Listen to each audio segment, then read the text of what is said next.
Ian Beale, Adam Woodyard, has a long history of blaming other people for his problems. Now he's about to go to prison for a very long time bars. It's not surprising that his reaction is to blame his lawyer. Nothing is ever Ian's fault. When he covered up the murder of his own daughter Lucy Beale, Hetty Bywater, to protect his monstrous son Bobby, Ian scrambled to deflect the blame and defended his actions of those of a grieving father. When Ian sent Dennis Rickman to watery grave by accidentally locking him below deck on a sink boat, he denied his involvement to Dennis' grieving mum Sharon Watts and tried to blame the weather. Now Ian's in another catastrophic of his own making, and this time, there's nobody to blame but himself, but that won't stop him from trying. On the fateful night of Vicky Fowler's Alice Haig, and Ross Marshall Alex Walkinshaw, Jordan Fox Josiah Williams, was the victim of a devastating hit and run. Guess who was behind the wheel? That's right. Walford's newest counselor decided to drive his slightly sloshed mother Kathy Beale, Gillian Tailforth, home when he hit what he thought might be a traffic cone or an animal. However, the horrible truth soon dawned when Ian arrived home to find his gaff lit up by flashing blue lights. As soon as the police got involved, Ian was desperate to save his own skin, claiming that Kathy caused the accident by distracting him while he was backing up the car. However, passing the buck just isn't going to work this time. While Jordan lies in hospital with possible life-changing injuries, his mother Chelsea, Zara Abrahams, is beyond distraught, and Ian didn't make things easier on himself by trying to approach poor Jordan in hospital with a gift. The newly appointed counselor Beale could be looking at a lengthy prison sentence, and all because of booze. Following the hit and run, Ian was arrested after failing a breathalyzer test since he had been drinking at the wedding. That drink might just cost him everything. With Chelsea gunning for him, Ian's desperate to understand what he could be facing and has no choice but to turn to Johnny Carter, Charlie Suff, for legal counsel. However, in true Beale style, Ian's about to shoot himself in the foot spectacularly when his concern with saving his own skin leads him to lashing out at Johnny with potentially catastrophic consequences in next week's trip to the square. With little progress in his case so far, Ian is unimpressed with Johnny's efforts. Ian is unimpressed with his lawyer's efforts and is quickly losing confidence in his legal counsel. Because his very freedom is at stake, Ian is so jittery and paranoid about making a single wrong move, that he makes the worst move he could possibly make, firing his brief. Raging at Johnny for his lack of focus, Ian loses his rag and fires him on the spot. Has an impatient Ian just sealed his own fate? Albert Square was buzzing with gossip long before the truth finally came out. The morning began like any other at the cafe. Customers drifted in for breakfast, traders argued over stalls, and Ian Beale paced behind the counter with a worried expression that refused to leave his face. Those who knew him best could tell something was wrong. Very wrong. The Beale family finances had been under pressure for months. Rising costs, dwindling profits, and several costly mistakes had left Ian fighting to keep the business afloat. While he tried to put on a brave face, the strain was beginning to show. By lunchtime, his patience had completely run out. These numbers don't add up, Ian snapped, slamming a folder onto the counter. The cafe fell silent. His employees exchanged nervous glances. Among them was fan favorite Freddie Slater, whose cheerful personality usually brightened every room he entered. Freddie had become a beloved part of the square, making friends wherever he went and often bringing laughter to difficult situations.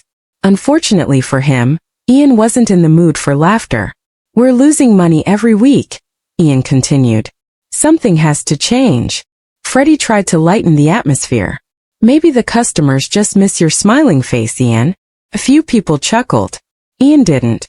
In fact, the joke seemed to push him over the edge. "This isn't funny," he shouted.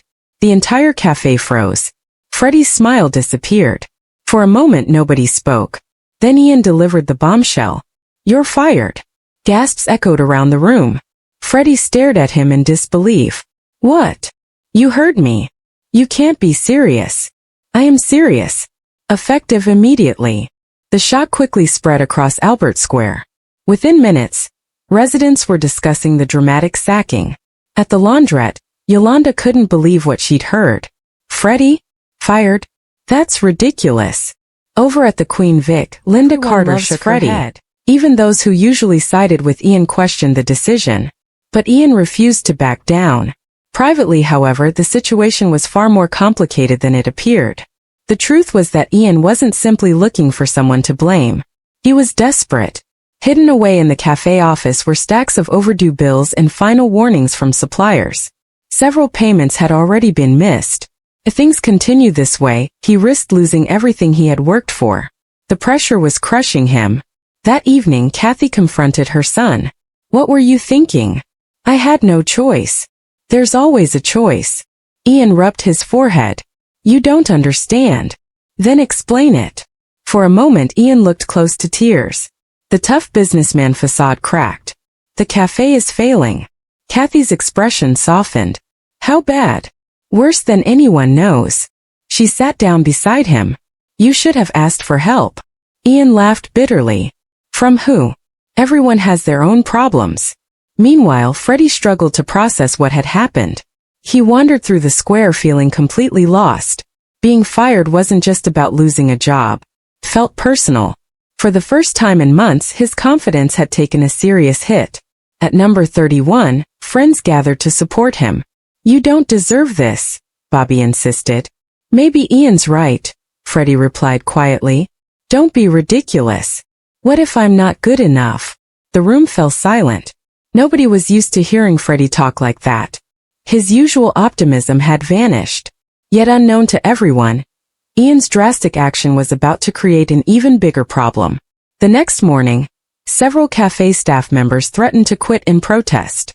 Customers began choosing other places to eat. Word spread rapidly that Ian had unfairly targeted Freddie. The backlash was immediate. Business became even worse. By midday, the cafe was nearly empty. Ian watched the deserted tables with growing panic. His plan had completely backfired. Instead of saving money, he had alienated both staff and customers.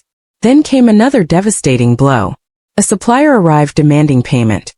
When Ian admitted he couldn't pay immediately, the supplier delivered an ultimatum. Settle the debt within days, or deliveries would stop entirely. Ian's heart sank. Without supplies, the cafe couldn't operate. Without the cafe, everything would collapse. Desperate times called for desperate measures. That evening, Ian made a decision, one that shocked even himself. He swallowed his pride and headed straight for Freddie. Finding him sitting alone in the park, Ian hesitated before speaking. "Freddie." Freddie looked up. "What do you want?" Ian rarely apologized. Everyone knew that. But tonight was different. "I made a mistake." Freddie frowned. Ian took a deep breath. "The pressure got to me." "That's not exactly an apology." "You're right." Another pause followed. Then Ian finally said the words nobody expected to hear. "I'm sorry." Freddie stared at him. For a moment he wondered if he'd imagined it. Ian Beale apologizing was almost unheard of. "I shouldn't have taken everything out on you." "So why did you?" "Because I was scared." The honesty caught Freddie completely off guard. Ian explained the financial crisis, the mounting debts, and his fear of losing the business. As he spoke, Freddie began to understand. Not excuse. Understand. "Why didn't you tell anyone?" Freddie asked. "I didn't want people thinking I'd failed." Freddie smiled sadly. "Mate, everybody fails sometimes." The words hit Ian harder than he expected. 4 years he had measured success through money and business. Now someone he'd unfairly blamed was offering compassion instead of revenge. The next day, Albert Square witnessed another surprise. Ian publicly offered Freddie his job back. Residents gathered around as the announcement spread. "So?" Ian asked nervously. Freddie grinned. "Only if I get a pay rise." Laughter erupted. Even Ian managed to smile. "Nice try." The tension immediately disappeared. For the first time in weeks, hope returned to the cafe. Customers flooded back through the doors. Staff morale improved. And Ian learned an important lesson about pride. Sometimes asking for help wasn't weakness. Sometimes it was the strongest thing a person could do. As the evening sun set over Albert Square, Freddie returned to work while familiar laughter filled the cafe once again. The crisis wasn't completely over. The financial problems still remained. But now Ian wasn't facing them alone. And in Walford, that can make all the difference. Thanks for watching.